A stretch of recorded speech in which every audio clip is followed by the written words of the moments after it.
with Yanni, and once again, Yanni Gratzinopoulos once again, and we're going to talk part two by popular demand. We had a lot of great comments, a lot of great likes for our last podcast on leadership, how leadership gets stuck, and how to be an unstoppable leader. So welcome back again, Yanni. Welcome back, brother. Thank you. Thanks, James, for having me. Super excited to be here. My pleasure. My pleasure. We were talking after the last one about how much fun we had doing this and how it was great to give people value because, again, we both love empowering great leaders, even if you're only leading yourself at first. And it's interesting when I speak and I say to people, everyone that thinks you're a leader, raise your hand. And I might have touched on this last time. And we don't get a lot of hands raised other than the obvious leaders or managers or executives or something, or the business owner in the room. And I think that everyone is a leader, whether it's kids that are looking up to other people, whether you're only leading yourself. And by the way, if you think you're only leading yourself, if you're someone who leads, does their best, walks your talk, because most people don't, you're going to naturally lead and inspire others. And they're going to think, wow, how the heck is Yanni doing that? How is James? How is Bob? How's Sheila? How's Jane doing that? Wow. I want to be like them because they're taking action despite their fear. They're doing the doing. They're walking the talk versus saying, oh, I'm this way, but they're not. Or, oh, I want to do this, but I'm not.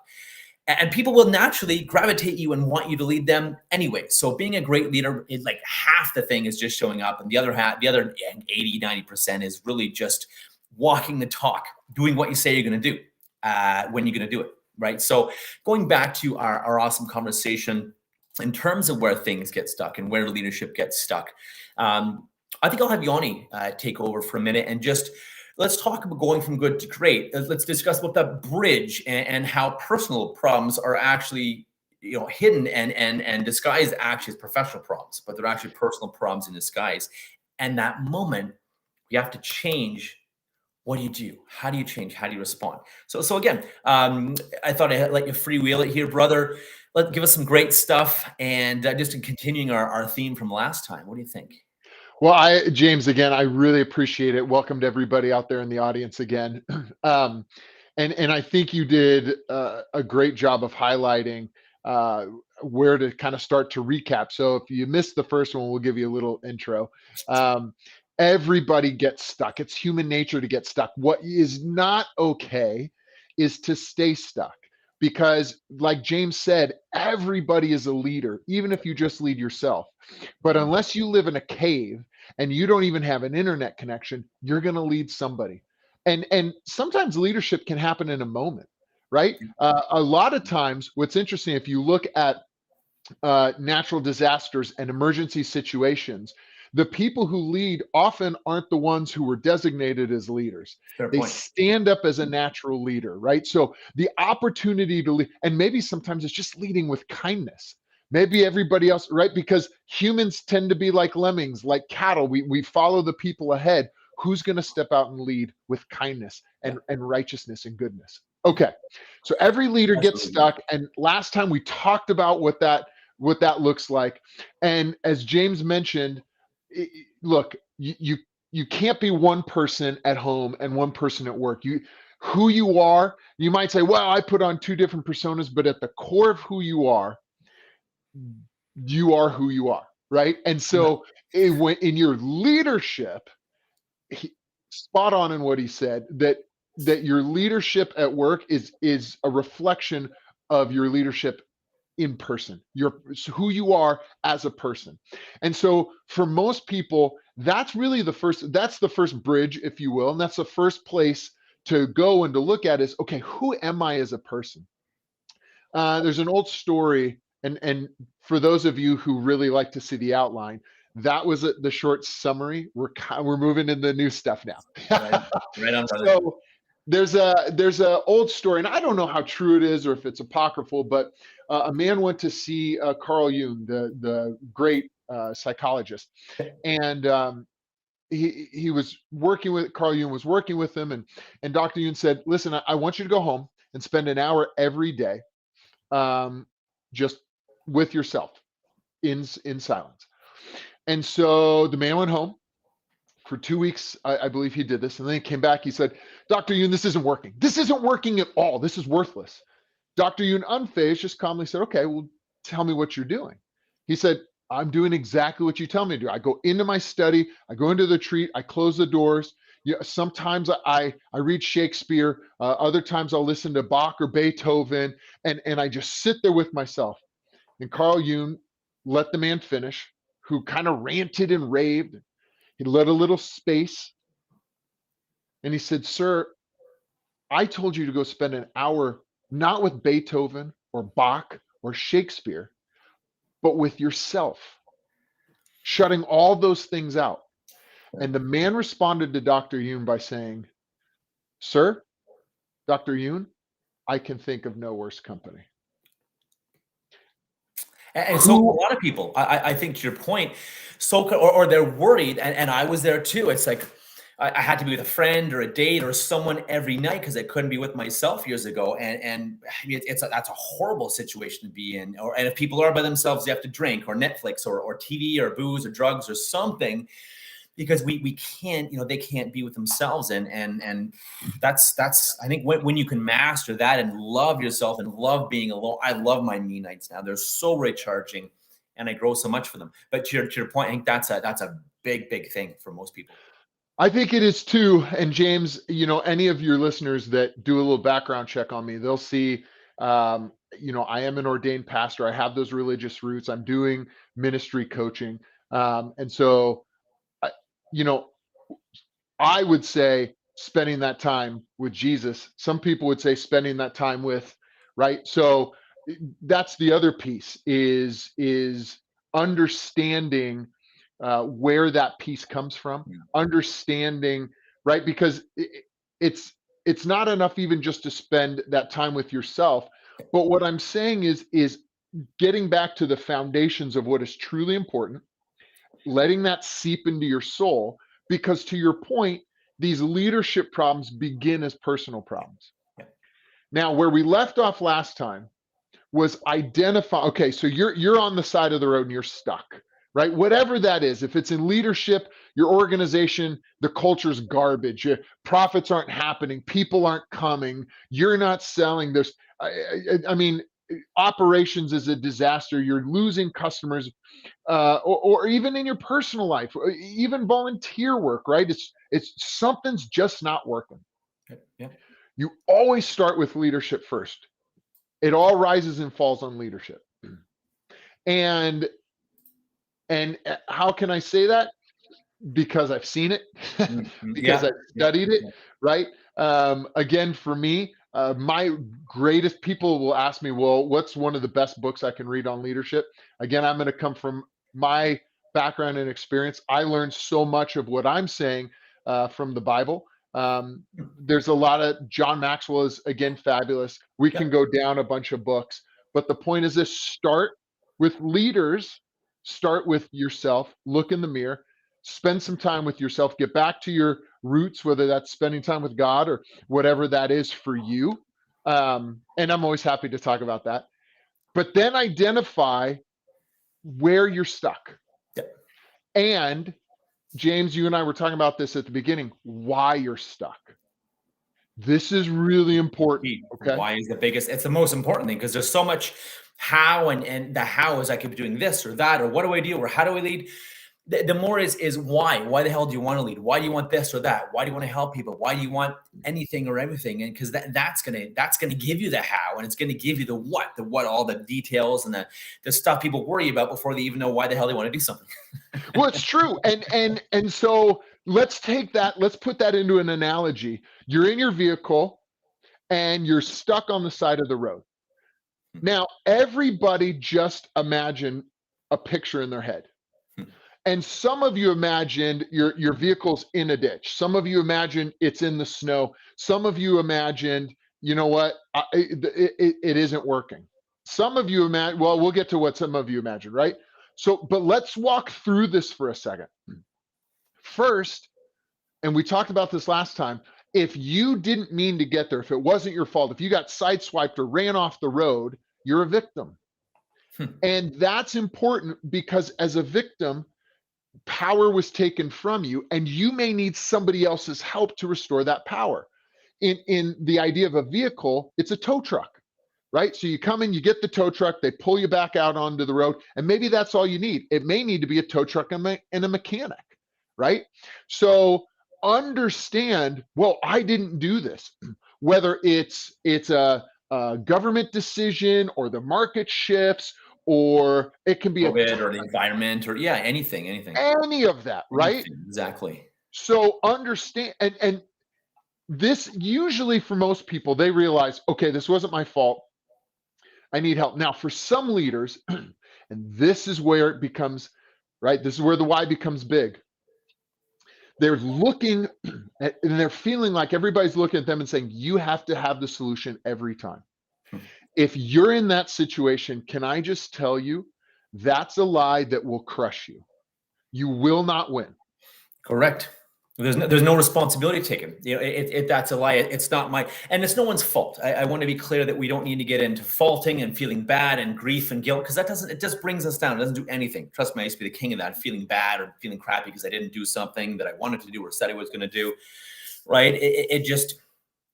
It's a thing is to take responsibility, to your point, exactly. Take responsibility for what's going on, what's happened, whether you like it or not. Take responsibility. And there's a great definition of leadership, and that true leadership is taking responsibility for that which you may not be seen to be responsible for.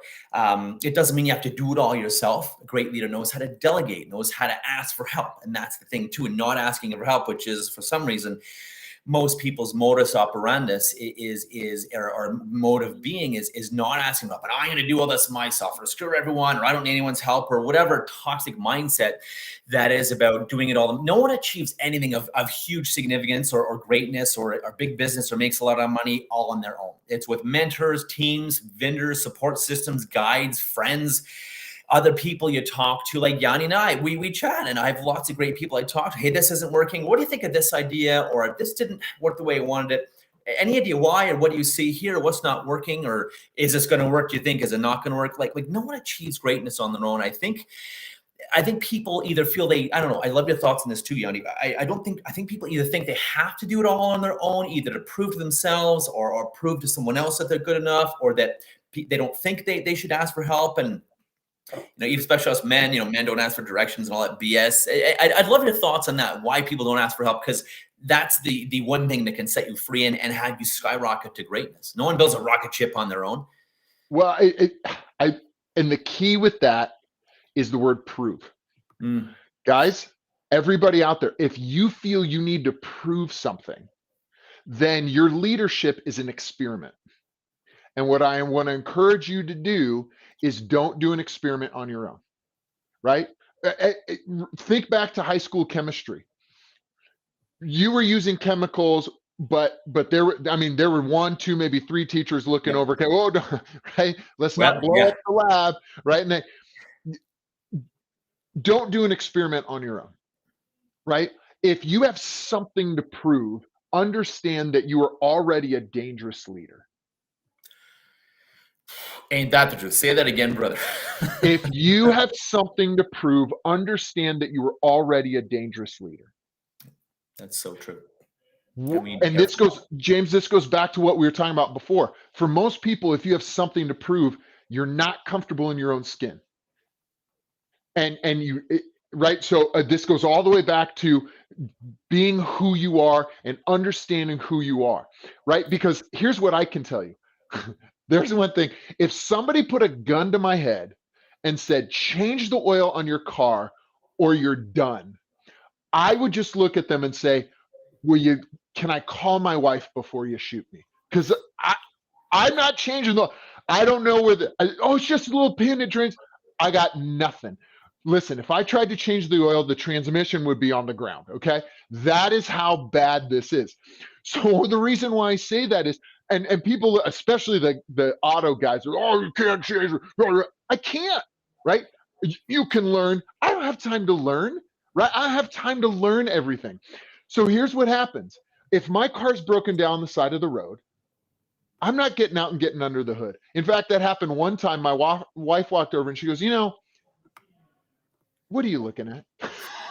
And I was like, I don't actually know. I just figured, I don't know, maybe if the flex capacitor, I have no idea. Right? So what I'm saying is, look, if you're driving home and you're a diesel mechanic, if you're driving home and you fix cars and your car, you're stuck on the side of the road because your car breaks down, you by all means get under the hood and fix your car. But for the rest of us, understand your limitations. As a leader, understand that you don't have to have all the answers. Mm-hmm. In fact, if you have all the answers, then other leaders don't want to work with you.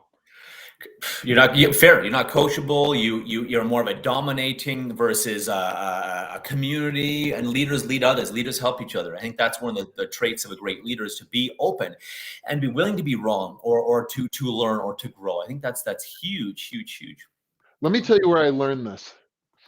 I noticed in high school a great, literally my best friend in high school, her name was Kim, and she was a leader of leaders.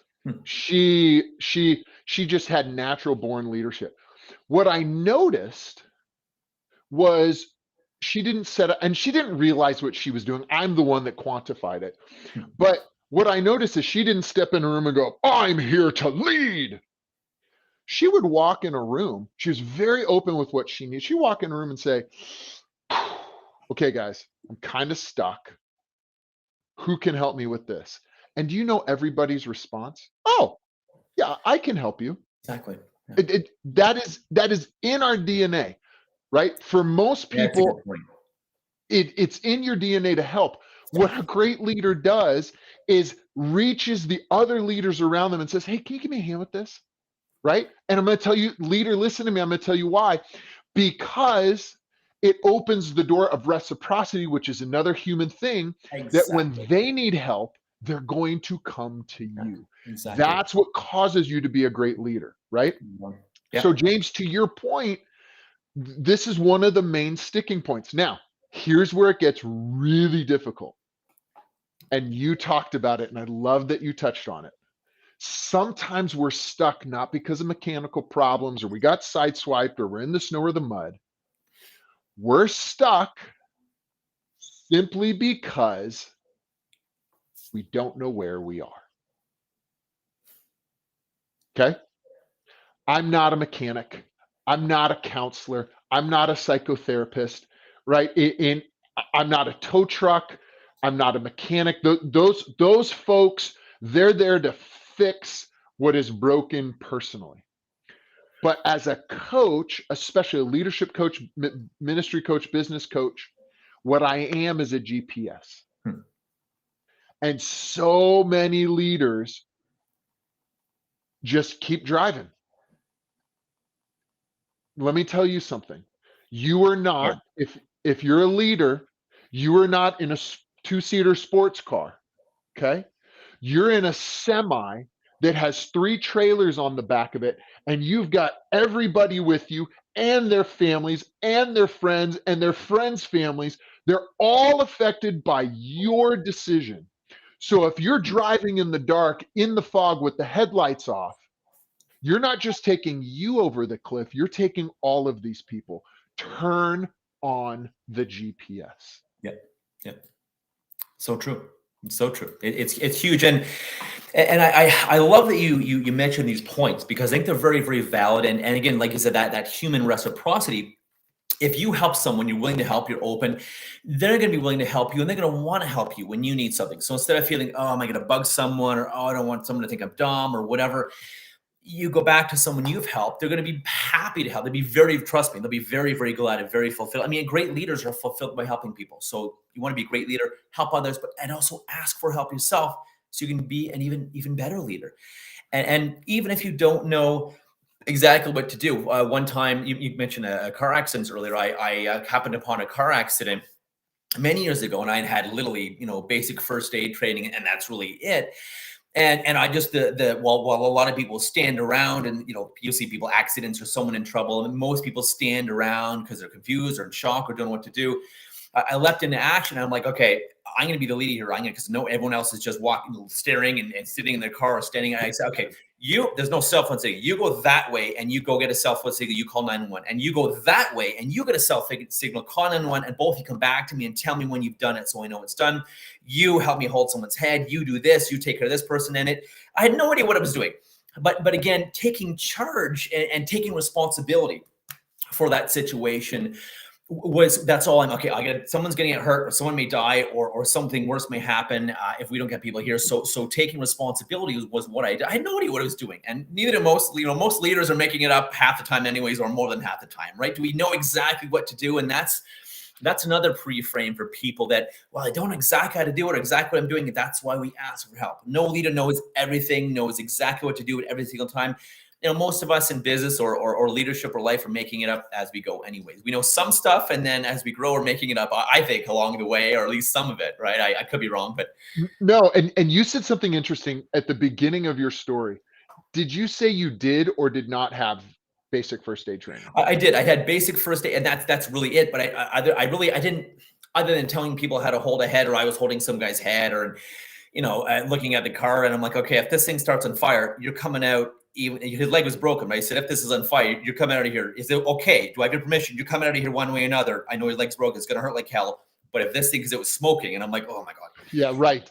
I said, do I have your permission? I'm gonna yank you out of here no matter how much it hurts, because a broken leg, a hurt leg is better than you burning. So. What made you go get first aid training? Good. I guess the wanting to be prepared and to have some sort of basic, again, even if I had to make it up along the way, or maybe learn or ask for help. There was a doctor that came, and I said, what do we do? And she's like, well, you're doing a good job. Stop right there. Hold on. Okay. Stop right there. This is a perfect scenario.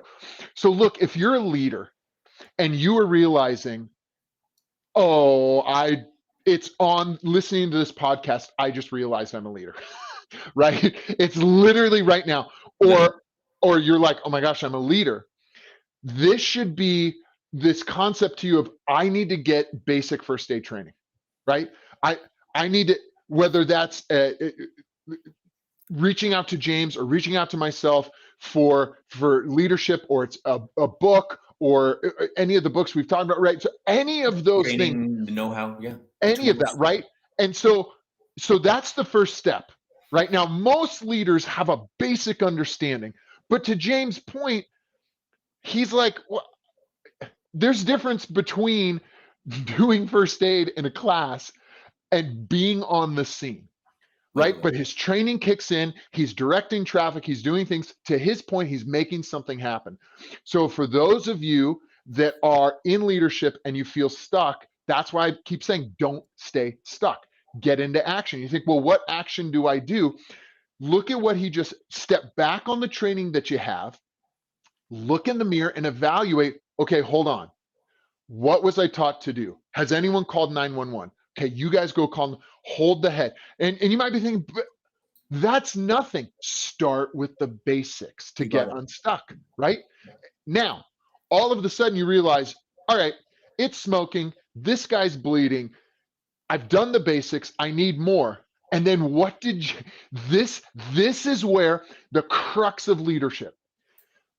At that point, come on, put yourself in that situation. What do you want? You want an MD to walk up or to get on the phone with you and say, okay, tell me what's going on. Okay, press here, push here, do that. James, is that not what happened? And like a doctor luckily came along, eventually about 20 minutes into it. And because we were so far in the country, it was like 45, 50 minutes till research or rescue people came. But to get to your point, I said to the doctor, what do we do? And she's like, well, actually, you're doing a pretty good job. Because again, I had first aid basic training, but I was not equipped for a car upside down, half on fire, someone out on the ground, someone stuck, broken leg because the dash was, and I'm like, okay, what do we do if this gets worse? Like what, and planning, okay, what do I do? Okay, well, I ask, are you okay with me literally ripping you out of here if this thing catches? And so it's like that taking response. I think the biggest thing is having a basic training, if you, which is you're in my training, you're in my mentoring, you're in my courses, giving them the basic, and I would say foundational over basic, foundational tools, strategies, mindset, how to be at your best. Because when you're at your best, people will follow you. Walking the talk, people will follow you. And looking back on that day, did I do everything perfectly? Of course not. But did I do something? Yes. And I think that's where a lot of people get in their way and they don't become leaders, is because the people who do things, sure, they may not do it perfectly. They learn, they get feedback. They may screw up, they learn. I got feedback. I can't remember what it was. I should have done one other thing. But she's like, for making it up, you did a pretty good job because I led. I'm not a doctor. I'm not a paramedic, but just it's like thinking like, okay, what needs to get done? And if I don't do it, is anyone else going to do it? So taking responsibility and doing that, whether it's a 911 emergency or leading in corporate, leading your kids, leading your team, leading yourself, because you lead yourself. And again, I guarantee others will follow. Go ahead, Yanni. No, well, that's exactly it. And look, your courses are a wonderful foundational step, right? Talking to somebody who's a leadership coach, an incredible foundational step. So if you're listening to this podcast and you're having that aha moment, I need foundation.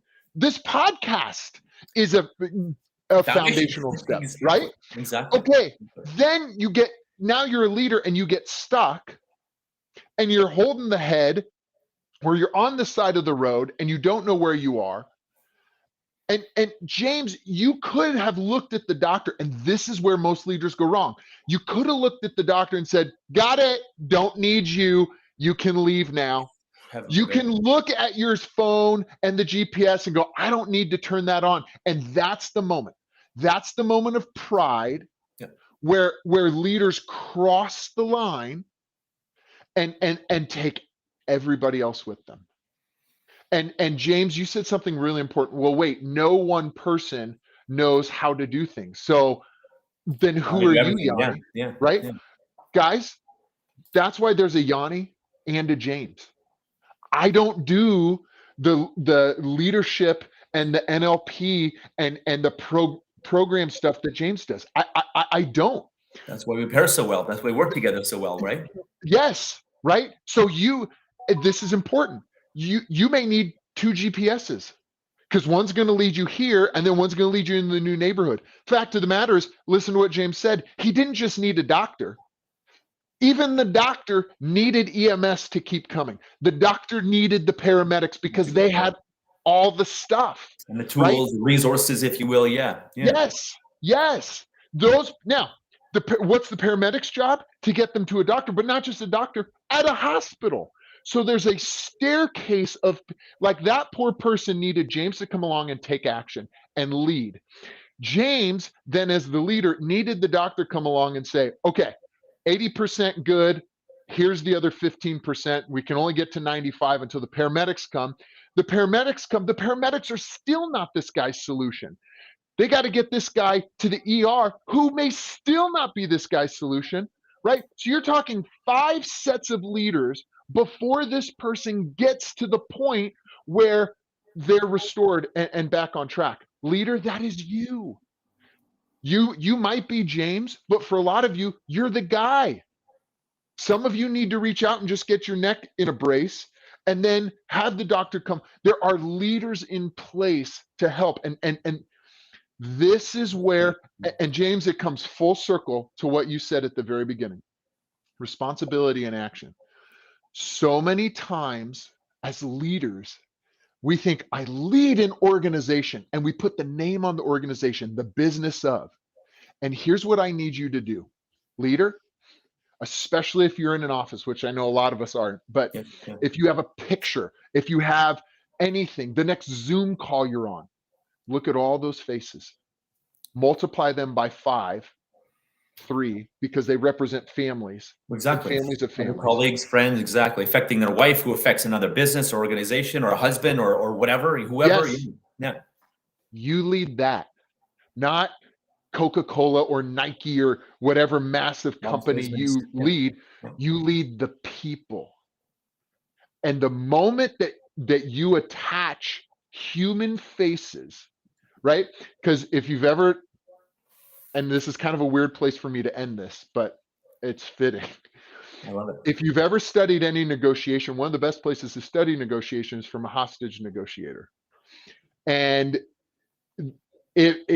one of the most important things that they train if you get kidnapped or around, if you're a hostage negotiator, is to humanize the victim. Because the person who's perpetrating sees that person as cattle or a means to an end. They've been objectified. And so as you can get humanized, why? Because we're ingrained to help other humans. We were created that way. Why do I say this? Because sometimes leaders, you dehumanize who you lead. Oh, this is the team. This is the organization. This is the business, as opposed to this is 30 people that work for me and all of their families and friends. I affect 100 people right here. Yeah. That, why? Because if I am driving a semi truck full of onions and I drive that thing off the cliff, it's me and the onions. If I'm driving a charter bus full of 6-year-olds, you're a little more apt to turn on that GPS, aren't you? Right on, right on. This is true. This is true. And humanizing. I mean, when I interview a lot of corporate leaders or just organizational, not just corporate, but organizational leaders for my new book, World Class Influencer, what the number one thing they say is we got to bring humanity back to the workplace. Never mind a hostage, you go, let alone the friggin' workplace. We got to bring hostage. We got to bring, negotiation. We got to bring. Well, I mean, some people do feel like hostages in they do. There's some people, and that's a horrible thing itself. But so these employees, these team members, these teams, they may feel like that, but I think it's very, very important, like you said, to bring humanity back, humanize them. That's what all these amazing leaders I'm talking to really say we need to bring back is humanity into the workplace. And I think it's the case. And that starts with great, not perfect leadership, great leadership, great leadership and leaders being okay, changing, making decisions, willing to fail, willing to do wrong, willing to learn from things versus, well, that's fearful, or I may look bad, so we're not doing that, or this may fail, so we're not doing that. Take a freaking risk in your life. And I promise you, it'll help your team, but it'll also help you. It'll also help you in a whole myriad of ways, financially, recognition, purpose, fulfillment, you name it. James, first thing I want to highlight, if your audience missed the book that you just referenced, your book, that's first aid training, guys. Right? So everybody who had the epiphany of, whoa, I need first aid training. And we no, James and I did not talk about this. This is just raw conversation. The other last thing I want to say is this. We have an axiom in our organization, in our family, and it's this: perfection is the enemy of good or great. And the enemy of progress too. It is. It is. So those of you that need to look perfect and be perfect, you're trying to prove you're a dangerous leader. You've got the GPS off. Yep. Sit with yourself for a little bit. Take responsibility, like James said, of you. Turn the GPS on. Stop trying to be perfect and watch as you know what? Nobody wants to be around a perfect person because that would make me very insecure. True. And trying to be perfect, you usually screw it up anyways because there's no such thing. You take something that's great or good, and by trying to make it perfect, you usually screw it up anyways because it's an enormous waste of time. Be enormous. Great. Be exemplary. However, avoid trying to be perfect. It doesn't exist. And avoid worrying what people think about you. Do your best. Be your best, and the right people will gravitate towards you. The wrong people will go away. And if you're even thinking, well, what if I get fired or laid off? Well, if you are yourself, if you are your best self, a good person, you can't be an ass, but a great person being yourself, if you get laid off or fired for that, that's not where you want to be anyways. Those aren't the people you want to be around anyways, right? We say congratulations. Congratulations. If you got fired for being you and you're not an awful person, congratulations. There is an organization out there that wants you, by the way. Well, and exactly. It's so true. It is and people that got laid off, I say congratulations. Now, where do you really want to work? What do you really want to do? Who do you really want to help, lead, inspire, teach to, talk to, sell to, whatever? Amazing. And we should do a part 3. This has been amazing. And my course or my book, Unleash Your Power, is a great foundation. Do you have a book, Yanni, by the way? Do you have a book? You know what? It's in process, actually. Beautiful. So beautiful. I'm very excited about it. But I'm not as advanced as James, everyone. He's far more. He's far more ahead. He's got things built out. But I just hope everybody walks away realizing, just look, we're not mad. I may have sounded intense, but that's because this is my moment to impart to you. And then again, back full circle. You have the resources. James just talked about them. We've talked about them all the way through. Will you be a person of action? Because that's who a true leader is. Amen, brother. Right on, right on. Be in action versus worrying or on the fence. Do something. Anything is better than nothing. If you do nothing, you do not learn, you do not grow. If you do something, even if it fails or doesn't work or works okay or works pretty good or it works great, you learn. You learn. If you do not take any action, you're on the fence like many, many years ago I used to be.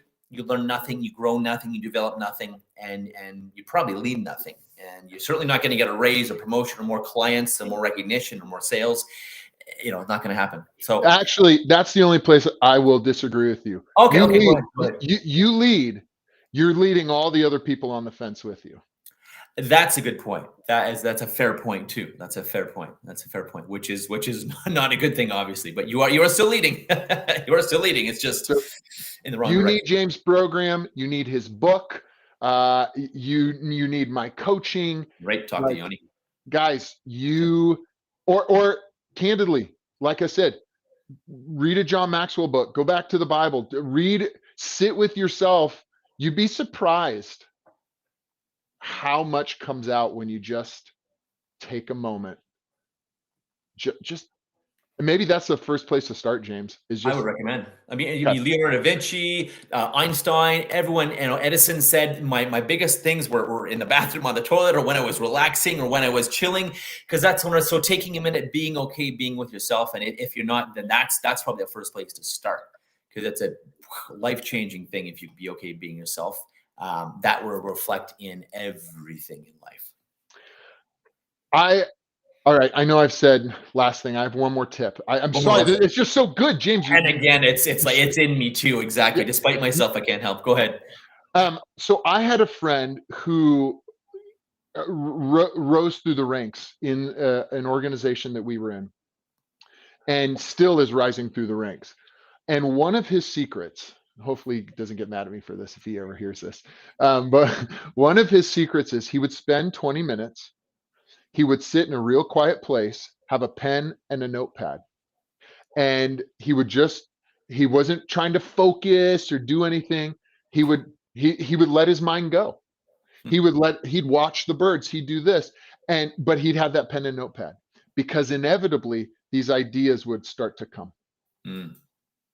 And those were the ideas, the changes he needed to make, the conversations he needed to have.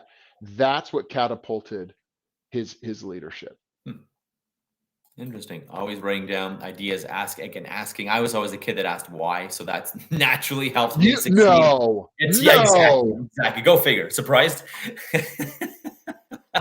But that's how to get there. That's how to be successful, right? That's how to do the doing, and how to know how to do the doing. I asked the paramedics, what should I have done better next time? What could I have done better? I asked this doctor, what could I have done better? And what do I need to do?